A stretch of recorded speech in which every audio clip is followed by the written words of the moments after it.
Jujur saya ingin bertanya kepada semua orang yang ada di sini, yang nonton, atau kepada Rocky Gerung.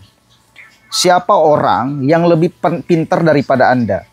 Siapa orang yang lebih cerdas daripada Anda?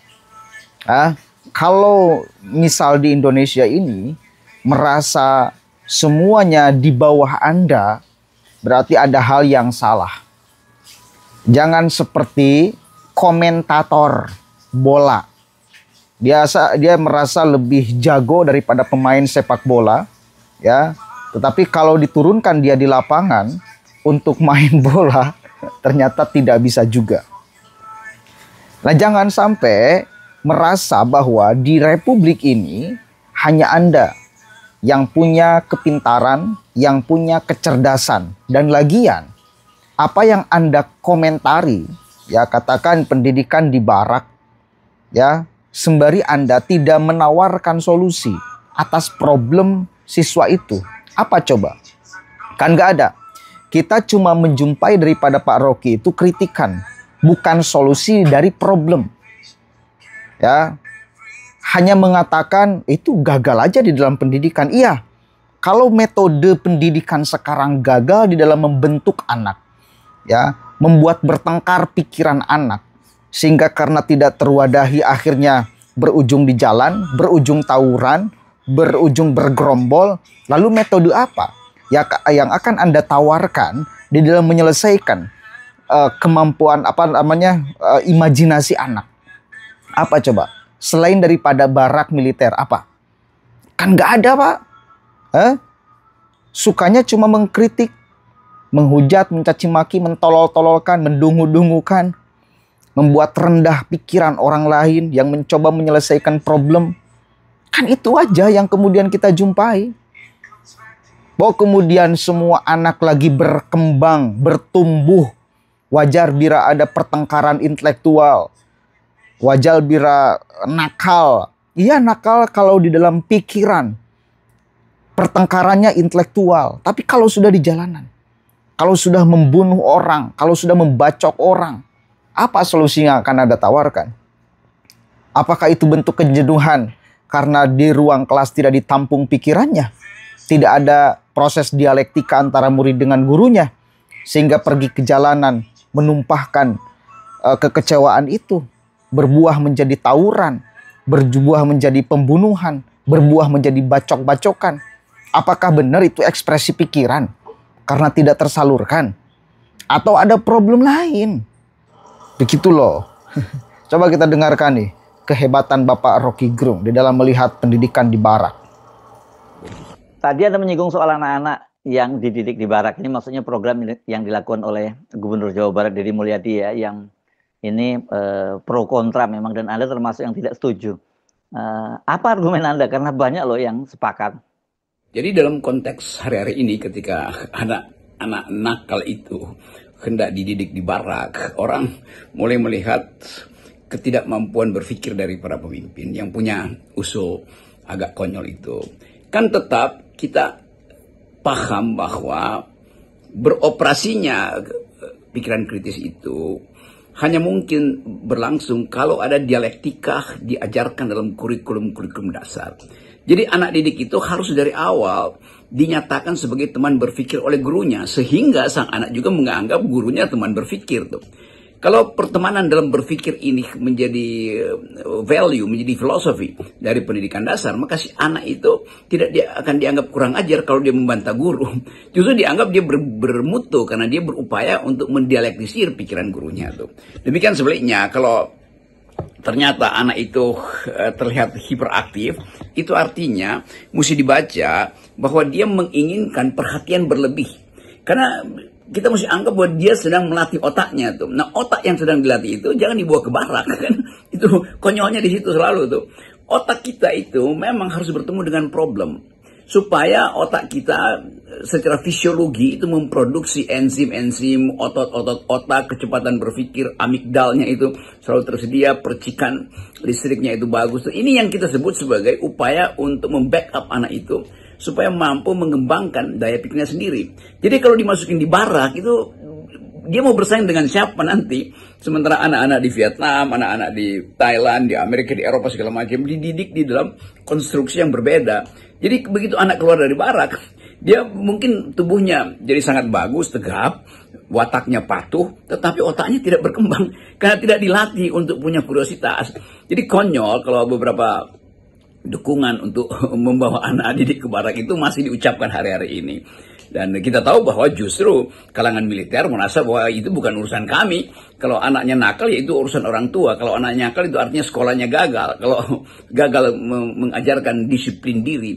Kalau anaknya nakal sangat mungkin dia sedang menumbuhkan kuriositasnya. Jadi penting sekali, pedagogi itu penting. Supaya promosi-promosi yang dangkal itu tidak lagi beredar seolah-olah dengan satu tipping point, apa namanya, kata Alanis Morissette, I have one hand in my pocket and the other one is flicking a cigarette, gitu kan. Jadi jangan sampai seolah-olah percikan api karena di lighter itu menutupi tangan yang ada di dalam kantong yang sebetulnya nggak bisa ngapa-ngapain. Itu saya mau terangkan itu supaya betul-betul ada perdebatan intelektual di dalam upaya untuk membongkar feodalisme atau semacam keangkuhan dari para pemimpin sehingga seolah-olah pendidikan itu bisa diselesaikan di barak. Tidak, pendidikan itu tetap harus di sekolah, dituntun oleh guru yang juga punya otak, kan itu.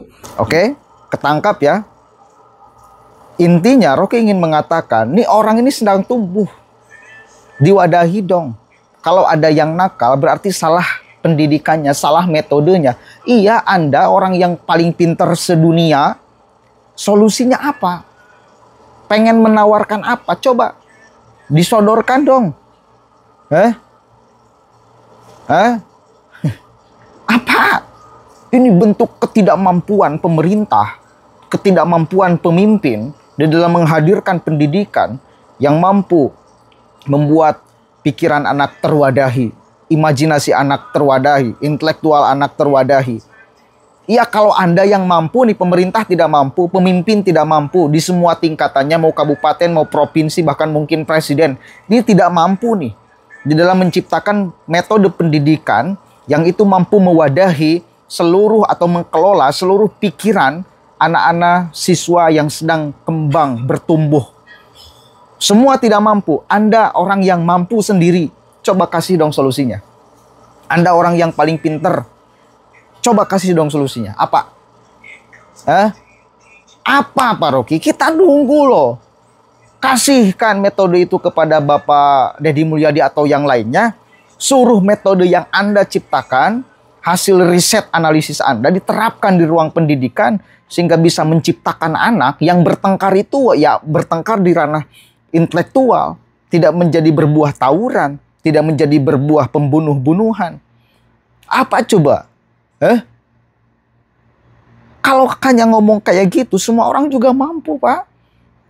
Oh, ini bukan untuk mendidik pola pikir anak, tetapi mematikan cara berpikir anak ketika dimasukkan di barak.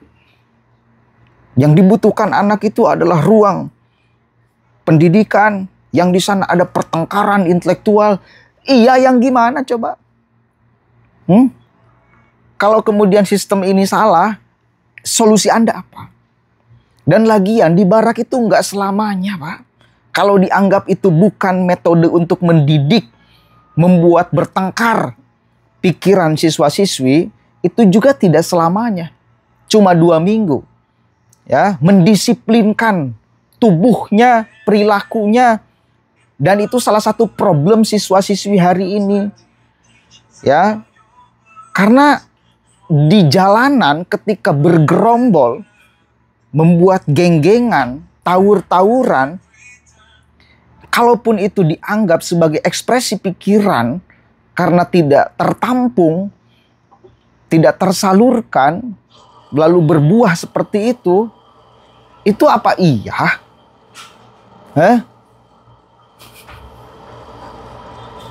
Jadi jangan sampai membuat teori setinggi gunung sembari kalau diterapkan menjadi sistem, pusing semua. Kan pengennya kita itu seorang yang pinter, ya, coba buatkan teori, bisa nggak dirasionalisasikan menjadi kebijakan, lalu diuji di lapangan.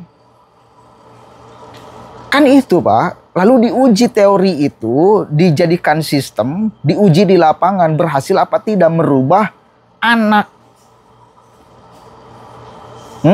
Kalau hanya bertengkar di dalam intelektual, misal katakan berdebat di ruang kelas, lalu katakan gurunya kalah pinter oleh siswanya, bantah-bantahan secara intelektual, itu mah tidak dianggap problem. Justru itu bagus. Dan kalau ada orang yang anggap problem, berarti orang itu yang punya problem. Ketidakmampuan di dalam menjadi guru.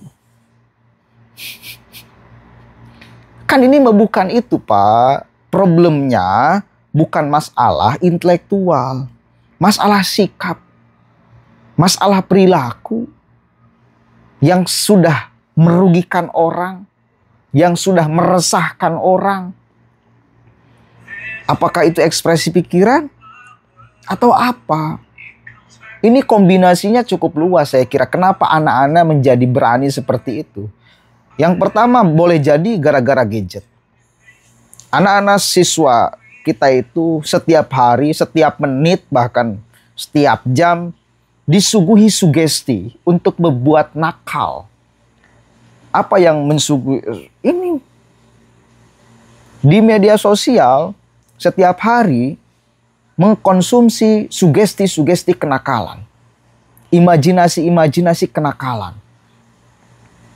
Ya. Makanya efektif juga ketika gubernur melarang anak untuk bawa HP ke sekolah, membatasi jam malam. Itu efektif. Kenapa? Karena kalau katakanlah ya, ini udah jelas nih, di dalam kelas tidak boleh anak siswa-siswi itu bawa HP. Ya minimal beberapa jam sugesti kenakalan itu tidak ada di dalam pikiran siswa-siswi. Fokus belajar. Ketika di rumah, pegang lagi HP. Mengonsumsi lagi sugesti tentang kenakalan. Tentang geng-gengan. Tentang tawuran. Tentang apapun aja yang sifatnya jelek. Tapi karena dibatasi jamnya, tidak bisa keluar malam. Akhirnya kan ini bisa menekan angka kriminal katakan di kalangan siswa.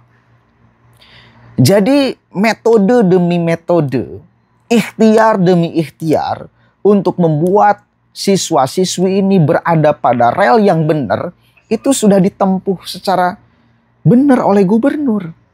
Termasuk memasukkan anak yang nakal ini ke barak. Karena nakalnya bukan nakal di pikiran, tapi sudah ke tubuh. Kalaupun sekali lagi itu adalah imajinasi atau sedang berkembang pikiran, kreativitas anak, masa kreatif membunuh orang?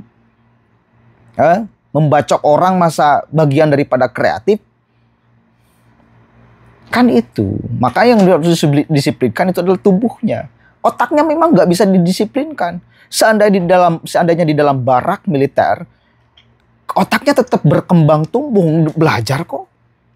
Cuma beberapa jam aja ada ada latihan baris berbaris dan lain sebagainya. Kan di dalamnya juga pembelajaran itu dikonsumsi terus. Otak itu kan terus dilatih. Begitu. Jadi kita ini di Indonesia, saya kira sudah cukup muak mendengar orang yang pinter. Karena nggak sedikit lah, nggak kekurangan kita ini orang pinter di Indonesia. Mereka kan selalu hadir tampil. Nggak kekurangan orang pinter di Indonesia. Nggak kekurangan orang cerdas di Indonesia. Tapi Indonesia kekurangan orang yang mengimplementasikan kepintarannya sehingga bisa diwujudkan menjadi sistem dan baik untuk merubah anak, berubah masyarakat. Itu Pak. Banyak teman-teman saya yang pinter. Ada Pak Lewi. Pinter. Banyak lah orang pinter Pak. Udah nggak kehitung di Indonesia mah. Banyak. Cuma siapa orang yang mampu membuat sistem atau mengimplementasikan kepintarannya, itu yang mungkin masih kurang. Dan Deddy Mulyadi adalah orang yang bagi saya cerdas, dan kecerdasannya itu mampu atau diikhtiarkan untuk dibuatkan sistem untuk ya membuat anak juga menjadi cerdas. Cerdas di dalam banyak halnya, termasuk di dalam mendisiplinkan tubuhnya. Karena tubuhnya pun harus didisiplinkan. Termasuk saya kira otak Rocky Gerung itu mesti didisiplinkan. Meskipun nggak bisa mendisiplinkan otak. Ya artinya apa? Keliarannya itu, kemelangitan pikirannya itu mencoba diturunkan ke bumi lah. Untuk dibuatkan aturan, coba Anda buat satu peraturan pendidikan yang rasional dan bisa menampung seluruh imajinasi kreativitas siswa, lalu bisa diterapkan di sistem pendidikan kita. Mampu apa tidak? Itu aja tantangan kita kepada orang yang paling pintar se-Indonesia. Pokoknya kalau ada orang yang tidak sama pikirannya dengan Pak Rocky, itu kan dungu ya. Jadi barometer kepintaran itu ya kumaha Rocky. Kalau orang yang tidak sama pikirannya dengan Pak Rocky, ya dungu. Kan itu ya, ya silahkan terserah. Kan kalau kita melihatnya seperti itu, semua orang di Indonesia ini dungu kalau di hadapan Pak Rocky Gerung ya. Barometer kepintaran dan kecerdasan itu ya Pak Rocky. Semua orang itu dungu. Padahal saya kira ya cuma perasaan dia aja. Perasaan Pak, bukan faktanya. Assalamualaikum warahmatullahi wabarakatuh.